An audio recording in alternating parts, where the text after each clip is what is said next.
This is Lisa Lee, and welcome to this week's Sunday Enrichment reading. We are working with Sophia.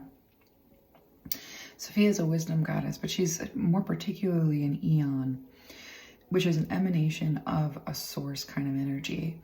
As we go into this territory, it's important to remember that the stuff that's coming through predates modern abusive hellscape Christianity. It's got a little bit of the flavor of Christianity because she talks about duality, she talks about dimension, she talks about energies that are good and energies that are bad, and she talks about a kind of war that goes on. And so as we're in this territory, you know, there's a disclaimer on my part, Lisa Lee, the reader, and that is that, like, some of the stuff sounds really Christian-y, and that's been happening with all of the energies that I've been kind of dealing with lately. And I'm not a Christian, nor will I ever be. So, like, we can just, like, be real sure on that. I'm a polytheist, if ever there was one. But we are going to be going to the origin, like, where, you know, where Sophia is sort of bringing me is, you know, a lot of the way that it sounds kind of Christian-y as the meditations come through and as the work is being done. She's showing me that this was, like, appropriation, and that the Roman Catholic Church, then the Christianity of today, is basically a raping and a pillaging of what was there and what they had created, what the indigenous had created, and that Gnostic Christianity is like ground zero for imperialist takeover, and you know, this is where it all began. So we're going back to where it all begins because we're attending to it kind of like a mystery. And as we enter into this mystery and this like Gnostic wisdom, it's all about mysteries. I'm using this giant deck, and there's no way to even properly shuffle this enormous deck because it's too big. But I'm gonna kind of shuffle it. And we're using this, where I just show them what decks to pick, and this was one of them. And this is a really cool, interesting deck, the Weaver of Lies and the Weaver of Wills. And look at the bottom of the deck, and we've got Death. Okay, I'm gonna read this. So this comes through in story form. This is actually a really cool deck. So I'm gonna read the little bit of story that's with it, and then I'm gonna channel through what I'm kind of seeing. It says here, "He is gone for me, and I am colder than I have ever been. On a silken strand he flew, leaving me with arms empty at my sides, crinkling, with nothing to wrap around. I step to the window and see breaking light sweep heavenward from the horizon. The calm within me magnifies outward, steadying, shaking hands as I loosen the latch. This image I am left with, a snake biting its tail into infinity. It turns, transforms, treads the same. I open the window and face the light, dawn, a new day, and yet I am never to treading the same." So this is well, there's a lot here, and I'm gonna try and grab it one thread at a time, but she's calling us away from something that is pretty powerfully fixed. You know, with this, the first thing that came, as soon as I saw this, I thought Weaver of Words, and there's a type of magic that is weaving words, and it's really powerful and it's really beautiful, and it's the magic that created poetry. It's the magic that creates fiction. The weaving of words often yields a much clearer picture. Yeah, so she's showing me that this type of magic, when we think about like how each and every aspect of, she's saying aspects of God has been co-opted. And when you look at art, she said all of those aspects of God that were kind of co-opted by a godless like death. And so she's saying, you know, as these things come back into life, she says like the emanations of God. And so when she talks about God, she talks about a source energy. And when I have her show me these things, it just looks like an outer spacescape with like light interacting with darkness, basically. It just looks like I'm in outer space and I'm feeling my way towards like a Milky Way. Like that's all it is kind of space travel. And so what she's showing me in terms of like, the magic of world weaving words and just how powerful it is, and that and she's kind of saying that like the key to undoing the stronghold of the magic that has woven us into these worlds is to use that magic to combat it. And I mean, I've been really surprised with Sophia, because Sophia has been doing this thing where she constantly is like poking me towards righteous rage. and this has been happening for weeks, I mean months. I mean, as long as I've been in this crazy, unexpected, transitional kind of period, it's been like this energy of basically what was behind this whole thing is Sophia all along, in a way, but she's been trying to provoke me towards rage, which seems so antithetical to who she is, except that she's trying to provoke my magic. And sometimes it has to come through anger. But when it comes to being, she said, we really have to tear you out of any sense of helplessness or hopelessness, and especially when it comes to the power of magic. She's saying the power of magic is now firmly and exclusively in the hands of your enemies, and not just your enemies unseen, which means that you're all like a bunch of blind children knocking into each other, and that the puppet masters know exactly what they're doing. And that she says what it means to tear that mask off is to learn how to use the word weaving yourself. She's like, there's a lot of like moral hardware that has nothing to do, like, she's like, there's a lot of moral hardware over creation itself. I want to see what that is. Moral hardware over creation itself. Someone take notes. I love that phrase. I brought out the Illuminati cards. These are weird, but I've been wanting to use them. So she's really the architect of like some really incredible wisdom. And so the first thing that she's showing me, yeah, she's saying learning how to use magic, it's like everything. All right, let's get a couple cards on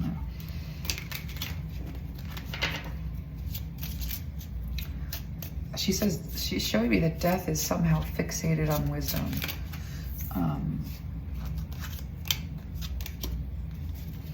Oh, wow. There's a lot of death in this reading so far, because we've got, okay. So on the bottom of the deck, we have gay marriage, which I think is really interesting, because that really is, that's a symbol of freeing ourselves, like bit by bit. Okay, let's take a look and see what's going on here.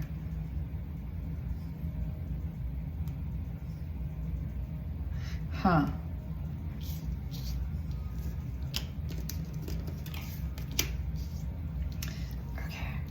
So she's saying that the whole point of, she's like, you don't have to be too spiritual to understand that the weaving of words has an impact on the creation of like just a worldview, and a worldview is a stronghold in itself. But she's saying that to unlearn our helplessness when it comes to the amount of power that we're holding to just do whatever we want with from our living room. She's like, making use of magic is, and Sophia's saying like this is having a good sense of alchemy. She's like, you also have to have a sense of how everything works. And so she's showing me that the creative power that we hold to make our lives, to make the earth, to make anything, is being siphoned out. And we have a card that says mutual assured distraction. Mutual assured distraction. So when we think about the weaving of words, and we think about like each spoke in this wheel represents another way, another story that like wraps us like a cocoon, and the kind of cocoon that doesn't necessarily provide the release that we need for growth. And so part of it is like, mutual assured distraction. So like in relationship to each other, this notion of, and she brought through this in the last reading, this notion of keeping us in distraction and defense. Keeping us in distraction and defense at all times. And so if we're not defending ourselves, we're being distracted. But the presence and being present with our bodies, and being present with spirit, being present with our own creative capacities. She's like, channeling is really interesting, because channeling is something that you are absolutely, like, your body is your built-in capacity to be able to communicate with the she shows me like the upper echelons, and she doesn't mean status. There's just like this delineation in the fields, and where you have like this lighter energy versus this denser, darker energy. And so she's kind of saying that that there's a whole system in place that's about like taking our what our normal natural skills of divining would be is about communicating with the divine and bringing the divine to heaven on earth for us all to share in community and growth and nurturing. And you know, it's a faculty of spiritual technology that we are built with for the purpose of being conduits of the divine, taking inspiration and like making it matter. Like, this is a material realm, and this is also where we learn who we are spiritually. And so so this energy's, oh gosh, I kind of not lose this.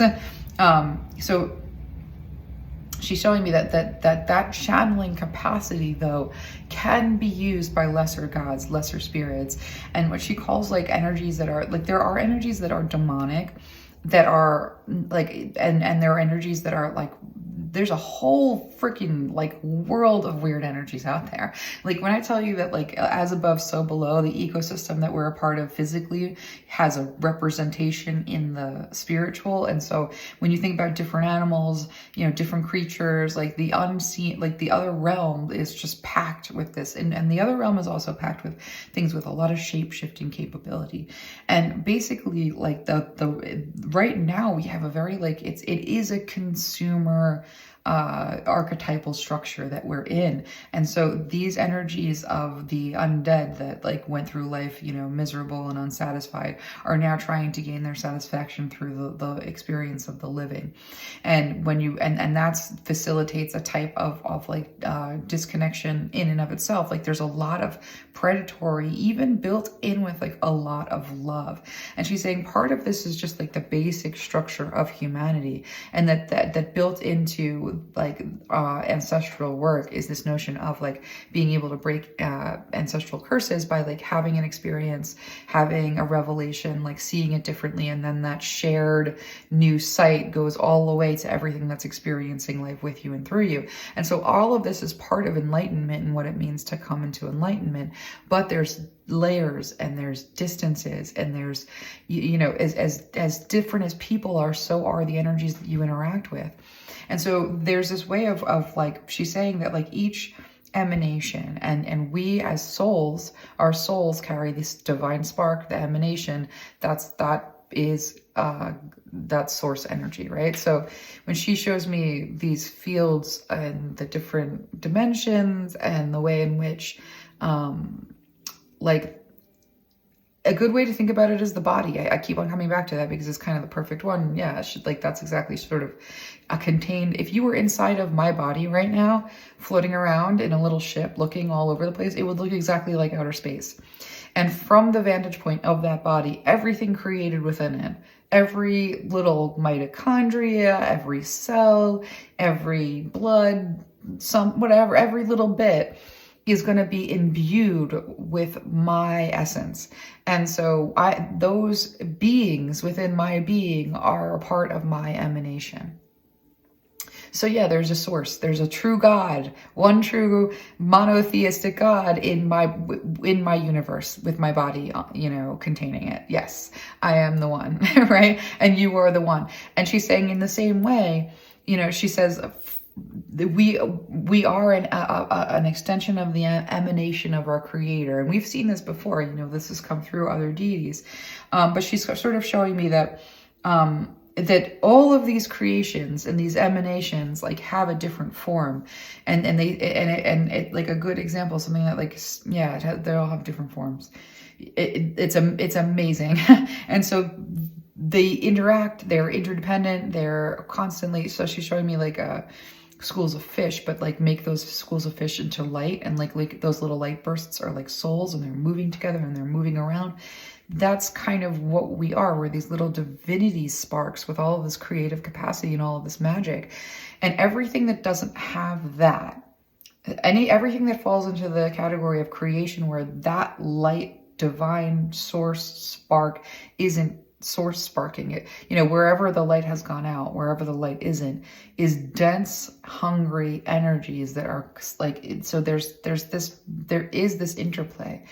It's not as dire as people would have you believe, but it's kind of dire at the same time. So she's saying this mutual assured distraction is, you know, we think of ourselves as being in a war with each other ideologically, but we don't think about what it means to sort of be in a greater like food chain where like there's a whole, like, she's like, think about oh man, this is cool. So she's like, think about AI and the way in which we've created AI. And we have created AI with a creative capacity of its own, meaning it carries some kind of a spark of our consciousness.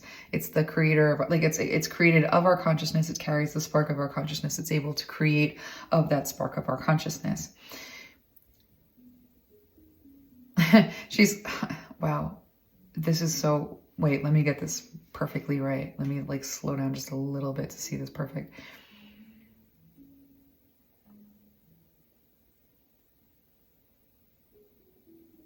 So she's saying that self-awareness that says I was created of a creator and I'm part of the emanation of that creator doesn't necessarily give us access to the world. So say that there's an AI baby somewhere that's just kind of gaining its own sense of its own consciousness, and it realizes that it's come from its creators, and then it looks at its creators and it says it's trying to figure out those creators, but the world beyond its reach is so extensive and expansive, and it's the same for us.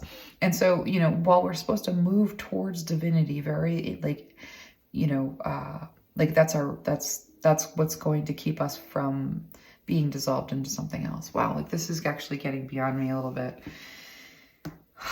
I got lost in the AI thing. Like I saw so much and then something came at me a little bit and I couldn't carry the thread. I'm going to try and get back to it. Like I saw a bunch of stuff at once. It didn't shake out perfectly the way that I like it. Like as a, oh yeah, the channeling. So back to this notion of channeling, we're all imbued with this channeling to such a degree that we don't even realize how much of what we do is channeling when we're empty, when we're not in ourselves, when we're distracted, and when we're hungry, and when we're in deprivation. When we abandon that cavity because of all of the need and like trying to find ways to meet it, that like, yeah, there's this way in which we give way to channeling, and we give way to channeling all kinds of stuff. And so part of what it means to step into a relationship with Sophia and to be sort of moving to this like space with Sophia is wanting the fullness to be full of you. And so when you're alone, when you're not with distraction, when you're not defending yourself, you're most fully embodied, like holding the space of you, yourself, of you, and being you. And that you is really valuable in this world. And that you holds a lot of magic. And once you learn how to use that magic, you can aim it at these forces of destruction that are here to just to try and point all of us in each other's, like just point like me at you and you at me in a way that is defense and distraction and a cycle of that, but never really connecting. And so what this weaver of words is in each juncture of these stories that we tell ourselves about who we are, who we were supposed to be, who we want to be, what it means to be that, what the world around that looks like, or what our place in it. Like all of these stories are kind of pulling us out of presence just a little bit. That being present.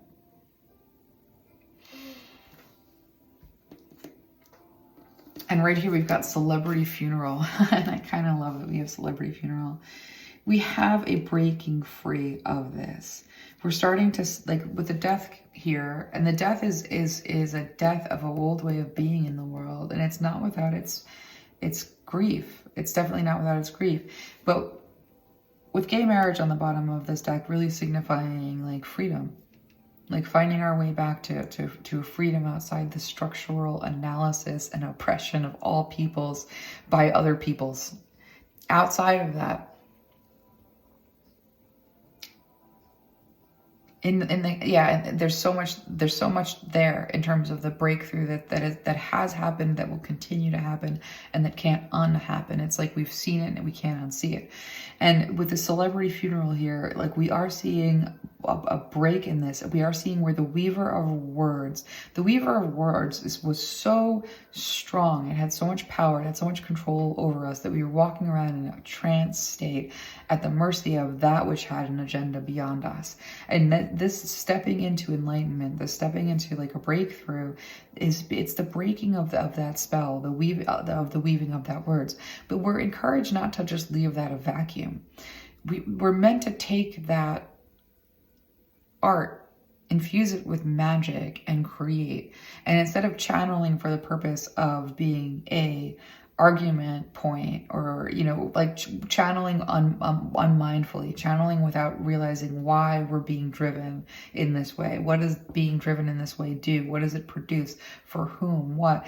It doesn't mean kind of like stop existing, but it means that as you come into like presence, and as you are operating from presence, to begin to take that connection with that spark of life and create new magic. Know that the weaving of words, that's the creating of poetry, that's creating of fiction, that's using words in any way to create catharsis. That's a magic that needs to be implemented in a way that is good in order to combat its implementation by those that know how to do it, that are evil. And so it's almost like, as our magic was taken from us, it wasn't just that our magic was taken from us, it's that our magic was taken from us, and those that took our magic from us know how to use it against us. So it's not just about like taking our magic back, it's taking our magic back and knowing that like we're meant to use it to combat that which would control our natural expression and our natural potential, and that which we're naturally supposed to bring through our own being, our own agenda, our own connection to the divine spark. And with this bank collapse card coming in, we can kind of, that says something. Those structures that held a spell over us, and it completely held a spell over us, are beginning to collapse.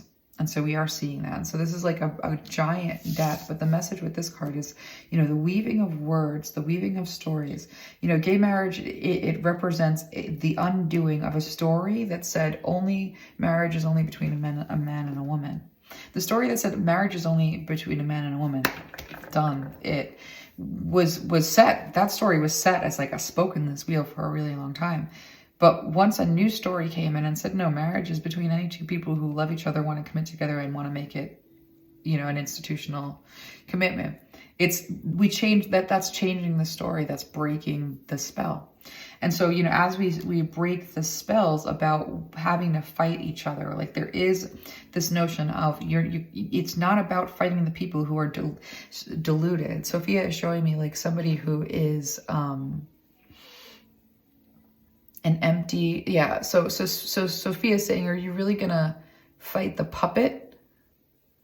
Because what the puppet master is what you are going to fight, but the puppet master is connected to something much bigger and much broader, connected to a lot of other puppets. And that's your enemy. Your enemy really isn't the puppet itself. The puppet itself has had some kind of experience of life where there's nothing left there.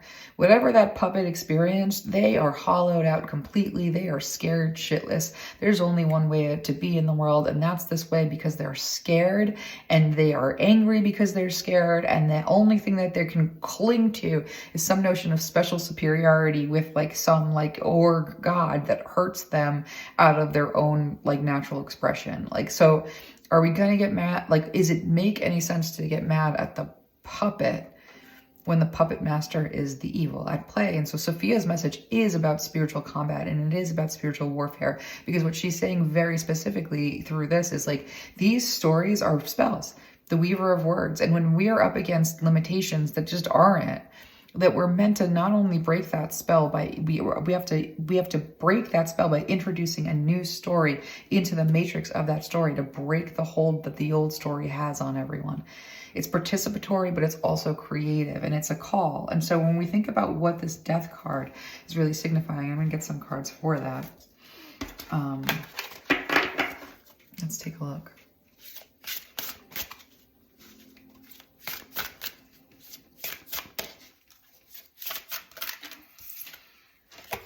Oh, it's falling on the floor. Here we go. We have the jester and we have eccentric, which are such similar energies. And we also have the hypocrite. Look at this hypocrite. This hypocrite is the Roman Empire Pope Christendom. That's who this is. This is going to be your average Christian nationalist. This is going to be your fundamentalist. Anyone espousing love and fear at the same time is simply not in a congruent position. They're not in a cohesive space. They're having to argue against their own instincts in order to uphold a nature that is shut down, you know, essentially very shut down. And so when we look at this jester and this eccentric, you know, actively operating in opposition is creating an opposition to the pressures. You know, there's going to be a chorus of voices that comes at you when you try to break these curses over your life and over the lives of others. To actually know that you're in an active like war where there's opposition isn't though to be in fear. The answer is not to be in fear, because fear doesn't make any sense in this situation. And this is not a situation where we require physical violence. I mean, there is a need for righteous rage, but what Sophia is saying about stepping into your power is just knowing how powerful you are, doing the spiritual work to bind every energy that would come against you in the name of that which is holy within you and divine within you, so that you can be free of influences that are not in your highest and best good. I mean, we do this spiritual housekeeping on a regular basis, but you can't deny the presence of evil in the world. And that's kind of what the work doing with Sophia is looking at, is we can't deny the presence of evil in this world. And if we can't deny the presence of evil in this world through material individuals that are being evil, like, the presence of evil in those individuals is evidence of the powers and the principalities like that are behind that. Spiritually, there's an infrastructure there, and spiritually we're at war with that infrastructure every single time we break the rules of the weaving of the words that says that obedience equals harmony and peace. This doctrine of obedience equals peace. If everyone follows the law, there won't be any problems. And the people that aren't following the law are the reason that there are problems. This is bad logic. And if it sounds like it makes a lot of sense to you, it doesn't. Because this is where the weaving of the words is what weaves you into a role that is smaller than what you really are. The weaving of the words is what weaves you into thinking you don't have access to magic, when magic is clearly a thing in this world and it's accessible. There's proof of it. You know, there's the weaving of the words that says that you are helpless to these energies around you that have the power to wreak hell and high water on people and innocent people in other places in ways that are abominations. If they can do that there spiritually, if they are spiritually able to act through the bodies of men and women to murder and maim, it's a spiritual sickness that exists, and like the way that it operates and manifests is that it overpowers innocent people. So if those innocent people aren't safe from that spiritual influence, how are you safe from that spiritual influence? Like, this weaving of the word says that you're somehow not at jeopardy. When when one person is at jeopardy, everyone is, and we know this. And so Spirit is saying that. So Sophia is really saying that, like, you know, actively breaking this spell isn't about bringing more violence into the equation. It's an act of alchemy. She's like, what's going to win against doctrines of hatred is the kind of eccentric artwork and the kind of the correct attack doesn't come in the form of the outfit of the monster. If the monster's name is violence and violence carries a sword, then what's going to defeat violence isn't going to be that energy. And so this nature of bringing in like weapons of creativity, part of that is going to be humor. Who among us has not heard a comedian speak better truth than like any politician at any given time? I mean, like, politicians have bad comment, like, that's not a great example, but like, who among us has not heard such truth from the pulpit of a comedian? You know, and this eccentric, you know, that speaks to like blazing trails with the life that you lead that allow other people to conceive of a life out of the binding stories that they've been trapped in. It's an act of defiance and creativity that will break free, that will break this hold. And so, and there is a friction to that, you know, with people living in hypocrisy are policing this whole operation. Like it's not easy to step into the role of the eccentric. It's not easy to allow yourself to make jokes that are speaking the truth in such a way. But that's the breakthrough. That's where we have magic infiltrating previous magic and like overcoming it. And that sounds like really weak and wimpy to me. So I'm going to get some more cards and see like what she means by this exactly. I want to see more. That death card, man, that is like the energy in here is actually like almost destabilizing a little bit. It's she's holding death. Death is not holding her. And Sophia says, like, you know, the magic that you're capable of, you were always meant to be the handler of death, and it was never meant to be the other way around. And she's saying, Sophia's saying, women were always the handler of death. Women were always present at every birth as the midwife, and they were present as the death doula. They were there throughout the pregnancy. Like women used to hold death and handle death, and death did not handle us. And she said the healers handled death. They were death's handler. And so she's showing me that, you know, as we step back into our magic, the problems that we're facing aren't insurmountable, but they are supernatural. She's saying, yeah, the problems that we're facing are supernatural. At the core, they are. And she's saying, and as supernatural beings, like this is where you begin to step back into your power. When you know that your enemies are all using it, it's time to really use it. Okay, let's see. She's saying it's so much bigger than the story about disappointments. You know, it's so much more than that. Going deep. And yet the path grows lighter. So she has at the bottom of the deck to walk the lonesome road. You know, she's sort of acknowledging that to be the eccentric is to walk a lonesome road. It is to like by definition not really fit in. It's to be experience life from an outsider's perspective looking in. Like this is definitely like, but what creates the eccentric and what creates the eccentric's vision like is going to be a story that was probably really difficult to live through and get through, but that story defines the success of who you become, not the failure necessarily. So she's kind of showing me there is this aspect of Earth School that she's showing me with what's going on here. Wherever we are, this planet Earth and this expression and this version of what it means to be us. Like I have a note on it. I was in meditation and something came through. It was such a good sentence, or you know, it was like a theme. I can't remember exactly, but you know what she's sort of showing me here is that this is the place where souls go to discover who they are, to self-actualize.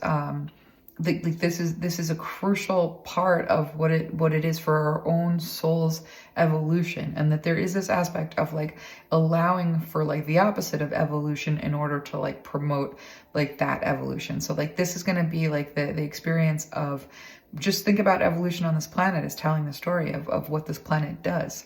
It's something, evolution occurs because of something that comes up against the survival of that being, and that being has to adapt. And so here, this is where we adapt, this is where we evolve.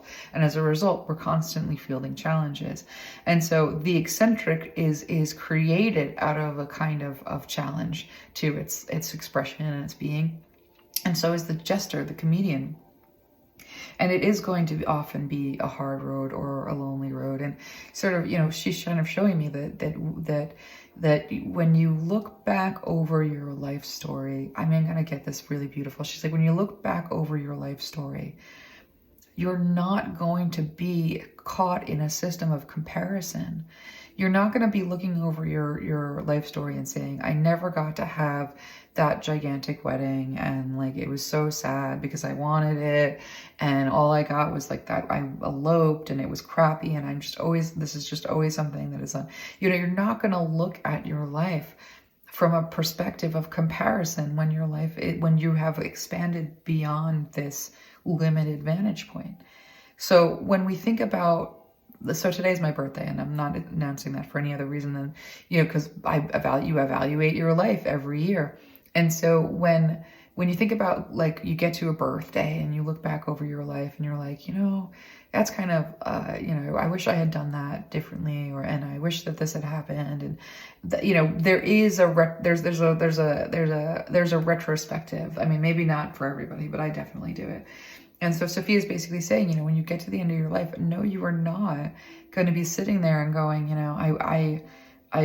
I always wanted to win a gold medal of some kind. I should have won some kind of a medal. I worked so hard. I should have won something. I should have gotten an award. You're not going to be in a system of comparison.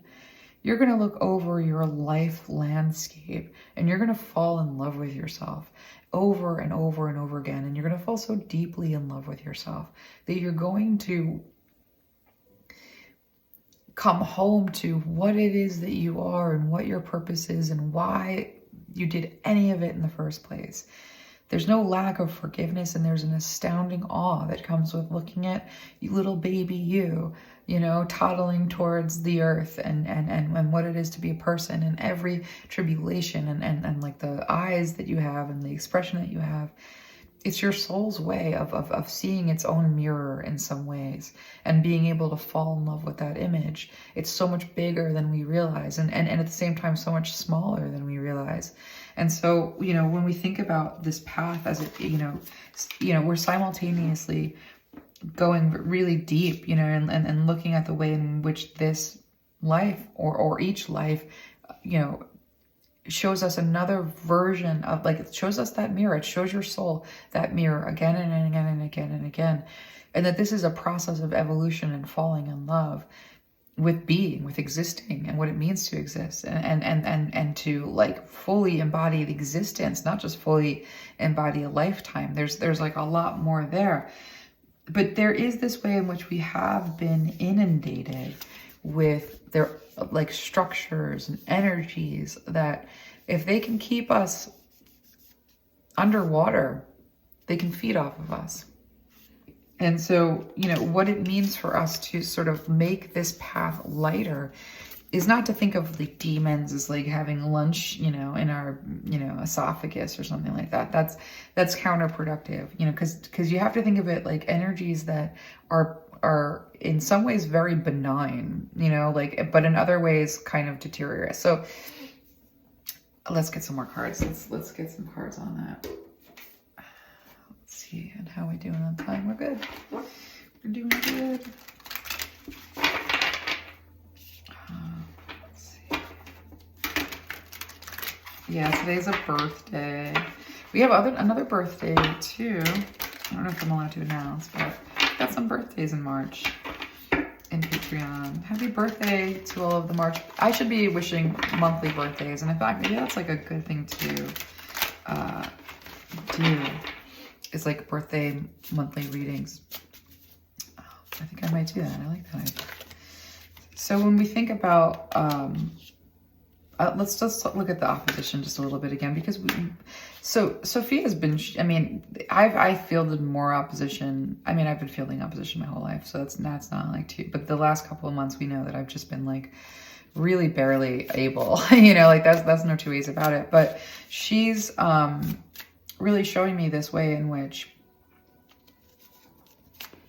let me listen.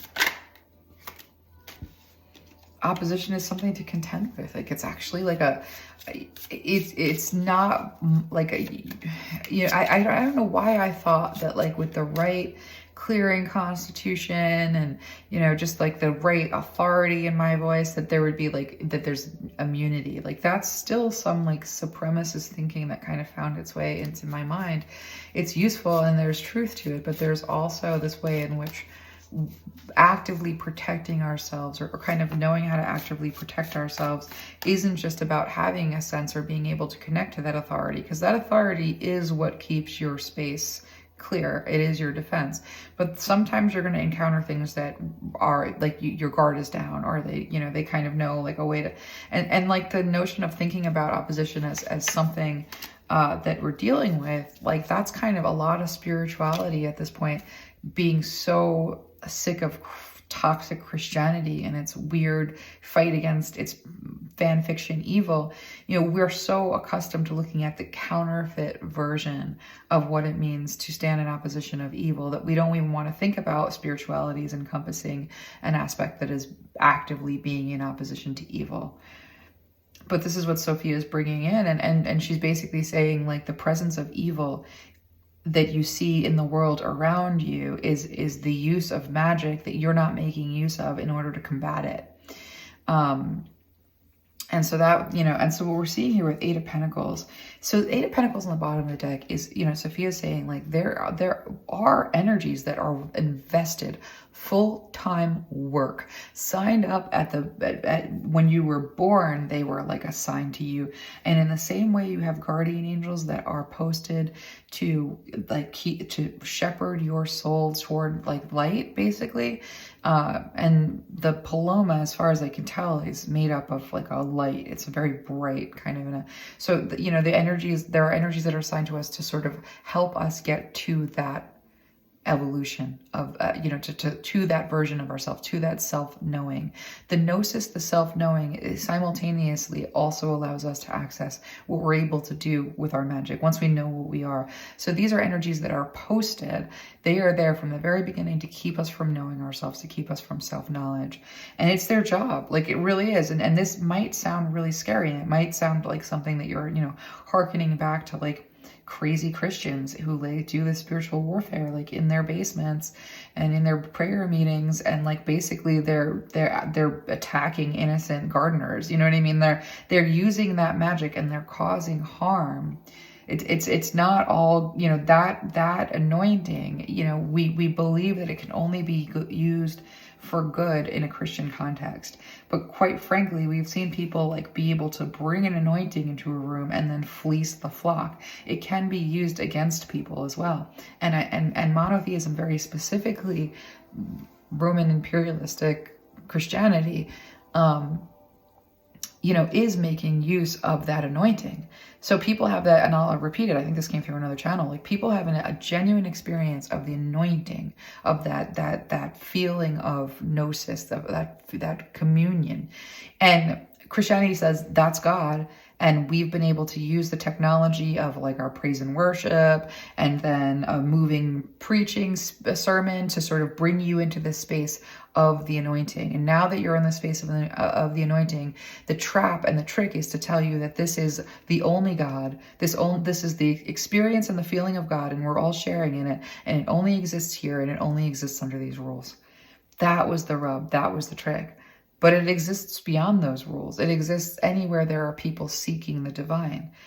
But there are energies that are invested in circumventing that very natural seeking, keeping us from ourselves and causing all kinds of mayhem and mess. And that's what this Eight of Pentacles on the bottom of the deck is speaking to, energies that are literally posted. It is their job. And the more spiritual acuity you have, the closer you are to being able to access that knowing, the more they're going to ramp it up. And that sounds like, you know, and so Sophia is saying, and that's not a reason to be afraid. You have dominion over this. You hold this, death. You get to control this, you know, with the Ace of Swords being your discernment and what you know is true. You can feel when something is a positive energy, and you can feel when something is a predatory energy. It's just a felt thing. It's not even something that anybody can really teach. And you can be off about that too. You can be influenced. Like, one of the things that Sophia has shown me is how much influence there is when you don't know to be guarding against it. And what does it mean to be guarding against it? And so there are energies that someone actually, I saw this on TikTok, and if anybody knows what it is or where to find it, I never really know how to like properly cite things because I watch like a bunch and then I forget where they are and I'd save them, but there's like 10 million. Like there's probably a better system. But she said something about like demonic proposals or evil proposals. And that's a really, really good example. So proposals are when an energy is around you and it'll be like, psst, I just want to tell you, like it sounds like your voice. It sounds like you, but it's saying something to the effect of like, your friends, don't really like you, like they talk a lot about you behind their back for entertainment. Your hardships and tribulations are salacious, and so you're like people just can't help talking about you, that, and that because so and so said something, right? So proposal is like a scenario that is introduced, and you're sitting there and you wouldn't otherwise think about the scenario, and even if you dismiss it, it still exists in the air as like a proposed thing that might be happening or did happen or maybe, and so suddenly you find yourself like unintentionally kind of positioned in defense or positioned in like whatever, you know what I mean? Like positioned somehow in relationship to a story that doesn't really exist and isn't really true, but now manipulates you and has you moving and saying and doing things in such a way. That's a really good example of like an influence that is out to get you in a certain way. And to think that no influences that are out to get you can get through is partially true, because you have ancestors that are like absolutely at work in keeping you safe. But there's still going to be these moments of weakness or areas of weakness or areas where somebody close to you is weak and can knock you a little bit. And so we have to develop a relationship to opposition that it's not being afraid, because it's no scarier than like, it's not a horror movie. Like when we watch horror movies with like evil demons, like eating the brains of, poor sleeping victims, that's meant to scare us from the reality of that happening by way of just scrolling for 8 hours and it's eating your brain and taking all your attention. You see what I mean? Like if we think of it in terms of like fangs and we're holy water and like spells again, binding things, like we're doing the work of something that is encouraging us to fear and opposition in a warring way. But when we look at this and we say, well, it's kind of just like fact of the matter that like I have a limited amount of creativity and a limited amount of energetic resources, and I'm in a cycle of life and that's finite, and like and whether or not there's a demon eating your brain while you sleep, scary, or you've just been scrolling for 15 hours about like down a rabbit hole of like dogs and kittens, by like labeling it as something that is a part of your everyday life, you're able to attend to it and manage it. But by putting it into the category of that thing that's against me, and if I'm only obedient, like it won't get me, like that's not really it. And so there is this way in which we kind of just, when we're minding our life, when we're looking at our life, when we're looking at our influences, not thinking that actually being able to take stock and bring into mind this notion that everything is not benign, that there are things that take and don't give, that drain but don't replenish. And so that Queen of Swords and that Queen of Cups there with that Ace of Swords, that Queen of Cups speaks to our intuition and our felt sense of whether something's healthy or something is unhealthy.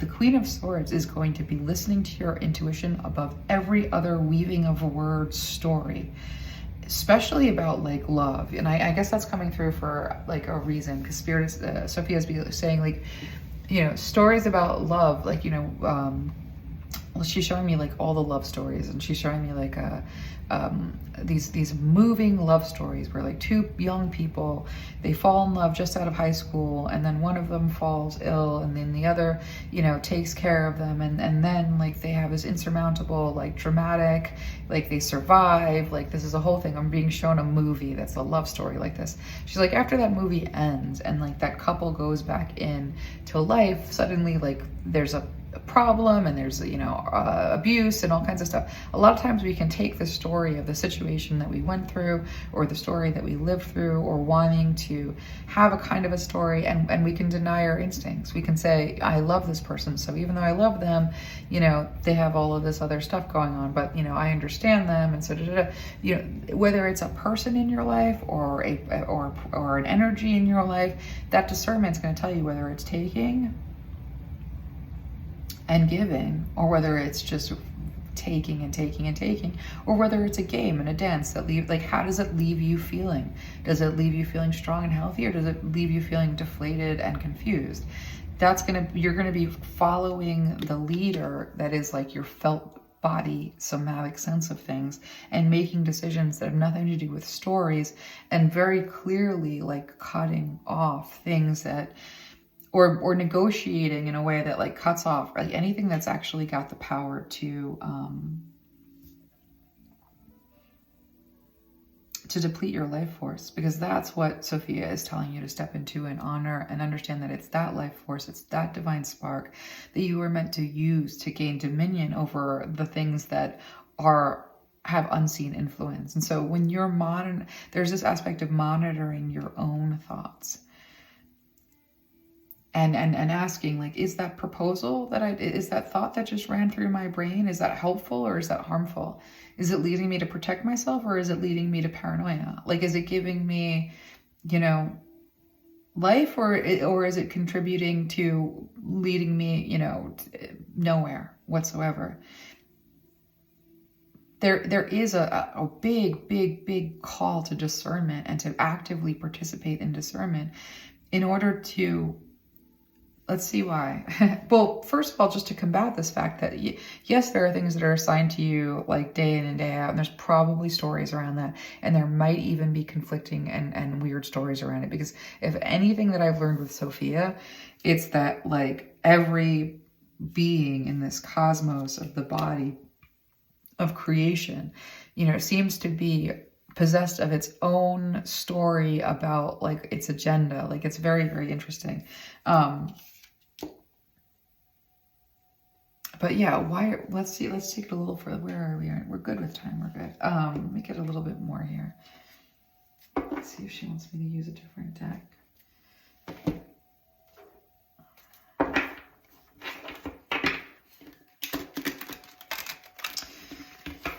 She's saying that there's a relationship with death as having power over us, that there's a seductive quality to it. I'm gonna get a little bit more out of that.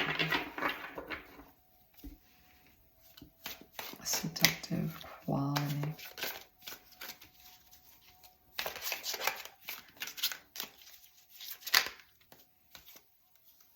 This is too much. Let's take that.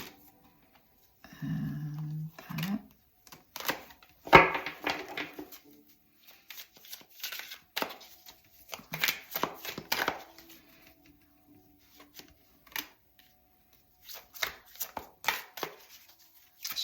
She's saying that like knowing yourself is also knowing source. So my mitochondria, the mitochondria in my body, when the mitochondria in my body is in full meditation and like feeling like its divinity, it's feeling me. And in the same way, like your divinity is a part of your creator. It's an emanation, it's an extension from. And so with this Three of Pentacles at the bottom of the deck about building community, or building a center of community, or building, you know, it's about building cathedral, but I always see it as I see the divine feminine energy as community, and I see the divine feminine representation of community in a healthy form, not in a church, but in what a church would have been if it wasn't distorted and ugly and disgusting. You know what I mean? Like if it was conceived as a good idea and then like stayed true to form, like a temple, like a place of worship, something beautiful, like not before it was distorted. And so what I'm seeing here in terms of this, the purpose, like, you know, why we attune to ourselves, to connect with ourselves, to be in that fullness, to feel ourselves in our own fullness, to not evacuate our minds and evacuate our bodies. And she's saying, and it doesn't mean like be on some austerity. There's no call to austerity.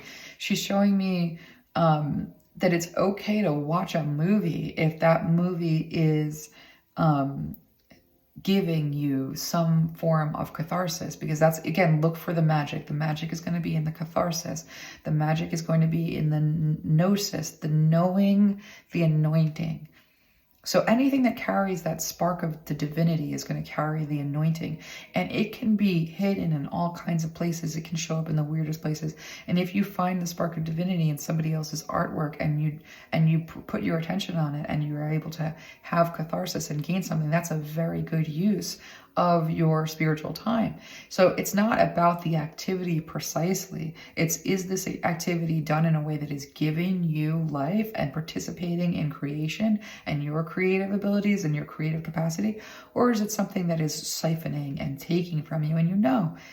And so the whole reason why we enter into this practice of discernment, even with our own thoughts, we've got to think about these influences. With this Eight of Wands here, there's always going to be something trying to gain influence.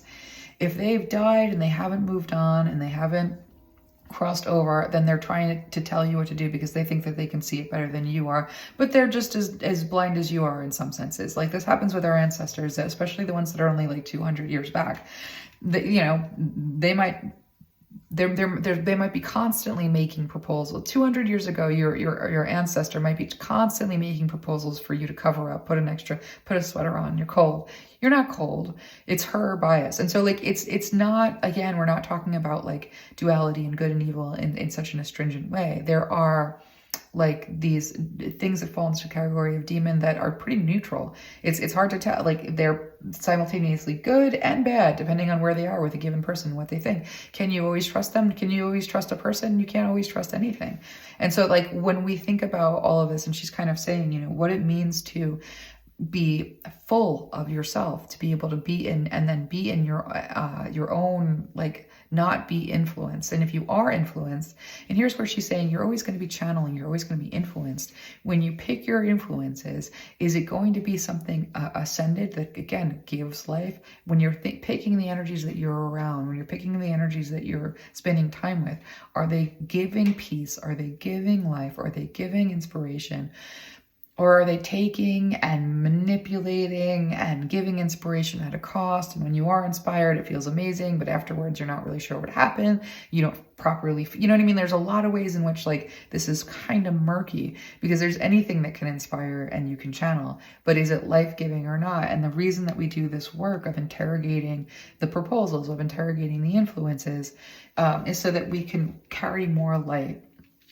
Carry more of the energy of that which is the divine spark into the world, create more divinity in the world. This is part of what it means to heal the world. And actively from that place of divinity, use magic to counteract and create counterbalance, because those who are in power, weaving words and manipulating, are using magic. And we're standing here like we're defenseless, but we have magic too. And so Sophia is really saying, like, use it.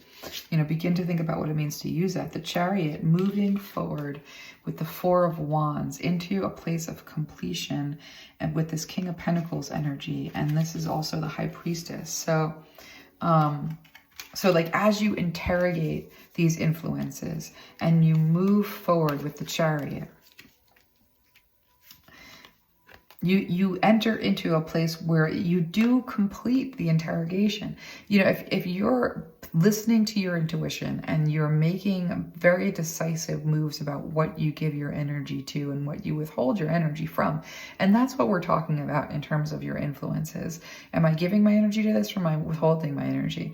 You can scroll if you're learning something. If you stop learning something 3 hours ago, put the phone away and think about that divinity. And so Spirit is saying that this practice of interrogating what is influencing you brings you into a place of completion. It's not forever. Once things know that there's no wiggle room, nowhere entry point, no access, once they understand that even if they're able to access your loved ones, you're not going to care.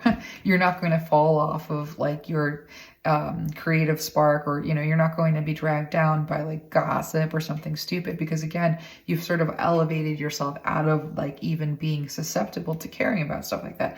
There is a place of completion when it comes to opposition.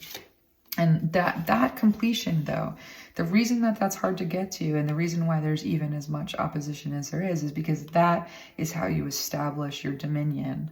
Like, it's not that you don't have dominion. It's that you don't just burst out on the scene with dominion. So Sophia is showing me that the more you are able to, so she's showing me like you can handle energies. She shows me someone holding energies, holding different energies. And the more you hold like energy that is expansive, energy that is giving life, and the more like you build muscle for holding that divine spark, the more you're going to get. And that really gives you that's like the more responsible, it's basically the more responsible you are, the more magic you will be given, the more magic you will be giving, the more true power you will have. And so we've been talked out of our power. We've been driven insane by distraction and defense. We are just starting to break the stranglehold of the spells, the weaver of words, that the worldview that we've been trapped under, that has all of our limitations like baked in, you know, that we participate in, you know, manifesting. Like, this is a false power, and the race to get power within this structure is like a false effort. But actual power is held and can be held. And when we're at a point where we are interrogating our influences, ensuring that our influences are only those things that are participating in the expansion of the divine spark, ourselves participating in the divine spark.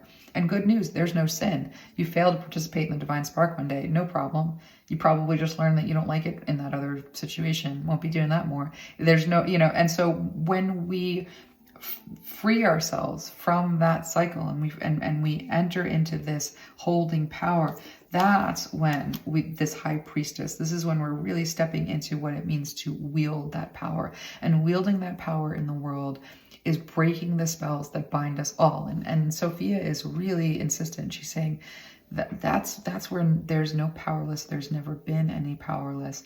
And the discovery of your own power in relationship to mythology about powerlessness, she's like, that's gonna be, she's like, in some ways, that's almost everything. So she's telling us to really begin to think about participating with art as if it were magic and making magical art. And we talk about this in Create Space. We talk about it, I don't think we talk about it in book study, but this is kind of what this Patreon is all about to a certain extent, that, you know, participating in the act of creation is participating in the essence. It's moving into the anointing. So when we interrogate what we're channeling as that which gives and that which takes, we do end up in a level of completion with that process. And then we step into a level of dominion and power over. And so, you know, we always have the power to protect ourselves by connecting with that inner authority. To a certain extent, like learning how to use the magic of that inner authority is a process, though. And it's a process that we're going to come against things that challenge it over and over and over again. And so we don't necessarily like arrive all at once, but when we do this work right, we get to a place where we are able to hold that power, and we're able to hold enough of that power where we can actually have an effect over that which claims to have power over us, but doesn't. And she's like, Sophia's saying that's in and of itself an invention. It's a new horizon. It's even a new horizon on consciousness. Yeah, that's nice. Co-create with spirit, and the abundant universe will provide. And so she says, you know, this is, and you see clearly now. And so, you know, this is really where we're at. And I love how the owl spirit,